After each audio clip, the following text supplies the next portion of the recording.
ফের মুখ্য সচিবকে ইমেল জুনিয়র ডাক্তারদের 19 তারিখের বৈঠকে 7 দফা দাবির কথা স্মরণ করিয়ে ফের ইমেল মুখ্য সচিবকে। ট্রেড কালচারে অভিযুক্তদের বিরুদ্ধে কেন্দ্রীয় স্তরে এবং প্রতি কলেজে তদন্ত কমিটি গঠন, 2 মাসের মধ্যে কলেজ কাউন্সিলের বৈঠক ডেকে ছাত্র সংসদ নির্বাচন, এরকম একাধিক দাবি দেওয়া পেশ করা হয়েছে।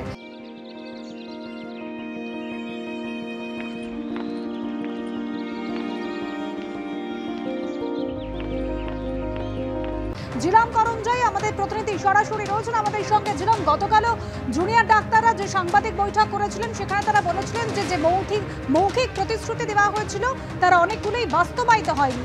এই ইমেলে তারা ঠিক কি কি অভিযোগ করেছেন? আজকে 10:36 নাগাদ তারা মুখ্য সচিব তাকে ইমেল করেন। জুনিয়র ডক্টরস ফ্রন্টের যে ইমেল আইডি সেখান থেকে তারা ইমেল করেন এবং ইমেলের মুখ্য বিষয় হচ্ছে মুখ্য সচিবের সঙ্গে 17 তারিখ তাদের যে বৈঠক হয়েছিল সেই বৈঠকে যে বিষয়গুলো নিয়ে ঐক্যমত হয়েছিল এবং পরবর্তীকালে মুখ্য সচিব যে নির্দেশগুলো স্বাস্থ্য সচিবকে 17 তারিখের পর 18-19 তারিখ ইমেল করে যেটা জানিয়েছিলেন সেইগুলো যে রূপায়িত হয়নি এবং জুনিয়র ডক্টরস ফ্রন্ট এই ব্যাপারে যথেষ্ট উদ্বিগ্ন এবং তারা যথেষ্ট ক্ষুব্ধ, সেই বিষয়টা জানাতেই তারা এই ইমেল করেন। ইমেলে তারা যে বিষয়গুলো উল্লেখ করেছেন, যেমন তুমি বলছিলে, তার মধ্যে অন্যতম হচ্ছে যে বিভিন্ন মেডিকেল কলেজে যে এনকোয়ারি কমিটি হচ্ছে তার একটা সেন্ট্রাল এনকোয়ারি কমিটি, বিভিন্ন মেডিকেল কলেজে আলাদা আলাদা এনকোয়ারি কমিটি, তাদের পদক্ষেপ করা, সেই সব বিষয় নিয়ে থ্রেড কালচার সহ অন্যান্য অনিয়মের বিষয় নিয়ে পদক্ষেপ করা। এর পাশাপাশি বিভিন্ন মেডিকেল কলেজে রেসিডেন্ট ডক্টরস অ্যাসোসিয়েশন ফর্ম করে সেগুলোর একটা নির্বাচন করা, সেইগুলোকে 2 মাসের মধ্যে একটা বাস্তবায়িত রূপ দেওয়া এবং এর পাশাপাশি তাদের বক্তব্য যে এই যে ডাক্তাররা রয়েছেন, স্বাস্থ্যকর্মীরা রয়েছেন, স্বাস্থ্য ব্যবস্থায় একটা পরিচ্ছন্ন ট্রান্সফার সিস্টেম করা, ইন্টারনাল কমপ্লেইন কমিটি, র্যাগিংয়ের যে অ্যান্টি র্যাগিং কমিটি সহ বিভিন্ন যে কমিটিগুলো সেইগুলো রূপায়িত হওয়া, সেই সমস্ত এরকম 7 দফা দাবি, সেইগুলো নিয়ে তারা একটি পদক্ষেপ দেখতে চাইছে। যে পদক্ষেপ এখন অবধি হচ্ছে তাতে তারা আত্মবিশ্বাস পাচ্ছেন না বলেই বক্তব্য জুনিয়র ডাক্তারদের এবং সেই বিষয়গুলো বৈঠকগুলো স্মরণ করিয়ে তারা ইমেল করেছেন মুখ্য সচিবকে। এখন দেখার মুখ্য সচিবের থেকে পরবর্তীতে কোনো রিপ্লাই আসে কিনা। ধন্যবাদ জনাব। আর এরই মধ্যে আরজিকর কাণ্ডের আবহে আরও জাঁকজমক করে উৎসব করার ডাক দিয়েছিলেন অশোকনগরের তৃণমূল বিধায়ক। তিনি বলছেন, গত বছর যা হয়েছে এবার তার থেকেও ভালো করে পুজো করতে হবে, তার জন্য সব রকম সাহায্য করতে রাজি। গত বছর যা হয়েছিল তার থেকে এবছর বেশি হবে। আমরাও বাংলার বুকে প্রমাণ করতে চাই আমরা উৎসবে আছি। সারা ভারতবর্ষ সহ সারা বাংলার মানুষ যে আকুণ্ঠ সমর্থন জানিয়েছে এই বিচারের, ন্যায় বিচারের প্রসঙ্গে সংগঠিত যে আন্দোলন, শান্তিপূর্ণ যে আন্দোলন, তাহলে সেই জায়গা থেকে সাধারণ মানুষ চেয়েছে যে অবিলম্বে বিচার হোক এবং এই যে অন্ধকারময় পরিবেশ সেখানে তো আলো দেখাতে পারে বিচারই। যদি বিচার হয় সেটাই অ্যাকচুয়ালি উৎসব। তাহলে আমরা বিচার চাইছি, উৎসবে আমরা নেই। আরজিকর কাণ্ডের আবহে কিছুদিন আগে পুজোয় ফেরার ডাক দিয়েছেন মুখ্যমন্ত্রী। 1 মাস তো হয়ে গেল, আজকে 9 তারিখ, 1 মাস 1 দিন। আমি অনুরোধ করব পুজোতে ফিরে আসুন, উৎসবে ফিরে আসুন।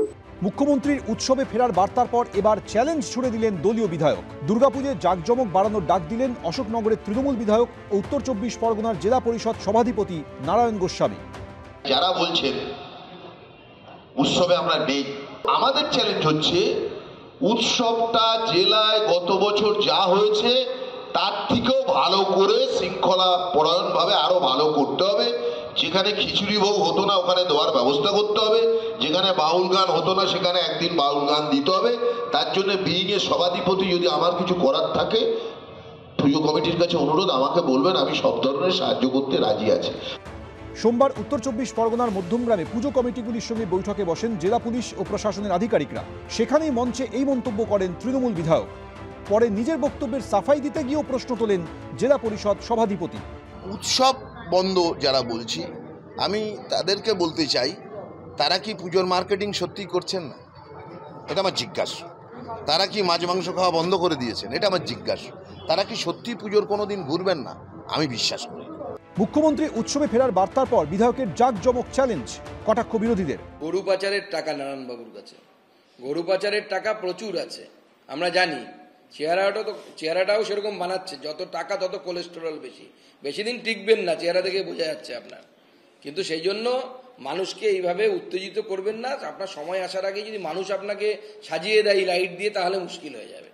তৃণমূল ধ্বংসের উৎসবে বাংলাকে সর্বনাশ করছে। শিক্ষাক্ষেত্র ধ্বংস, স্বাস্থ্যক্ষেত্র ধ্বংস, নীতি মূল্যবোধকে ভাঙা হচ্ছে প্রতিদিন, যুবক রোজ রাস্তায়। এটাই তো উৎসবের আসল সময়। নারায়ণ গোস্বামী তার যা ফান্ড আছে সেই ফান্ড পুরোপুরি ব্যবহার করবেন উৎসবের জন্য। উনি আহ্বান দিয়েছেন, উনি আরো বড় নেতা হবেন, মুখ্যমন্ত্রী ঘনিষ্ঠ হবেন। পুজোয় জাঁকজমক চ্যালেঞ্জ ছুড়ে দেওয়ার পাশাপাশি অশোকনগরের একটি পুজো কমিটি পুজো অনুদান না নেওয়ার কথা ঘোষণা করেও টাকা নেওয়ার জন্য তার পিছনে ঘুরছে বলে দাবি করেন তৃণমূল বিধায়ক। এখনো পর্যন্ত অশোকনগরের দোগাছিয়া এলাকার বাবা পঞ্চানন দুর্গোৎসব কমিটি পুজো অনুদান না নেওয়ার কথা ঘোষণা করেছে। নাম না করে বিধায়ক তাদেরই নিশানা করেছেন বলে অনুমান পুজো কমিটির। উদ্যোক্তাদের সাফ কথা, তারা অনুদান না নেওয়ার সিদ্ধান্তেই অনড়। আমি জানি না ওনার কারা ঘোরাঘুরি করছেন এমএলএ সাহেব, এমএলএ সাহেবের পিছনে, কারণ আমরা যে ডিসিশন নিয়েছি সেটা আমরা ভালো লেগেছি। না আমরা একবার বলেছি টাকা নেবো না, টাকা নেবো না, আমরা টাকা না নিয়েই পুজো করবো। বাবা পঞ্চমতলায় যে পুজোটা হবে সেটা টাকা না নিয়েই হবে। সব মিলে পুজোয় ফেরা আর সরকারি পুজোর অনুদানে না বলা নিয়ে বিতর্ক তুঙ্গে। সমীরণ পাল, শিবাশিস মৌলিক, এবিপি আনন্দ।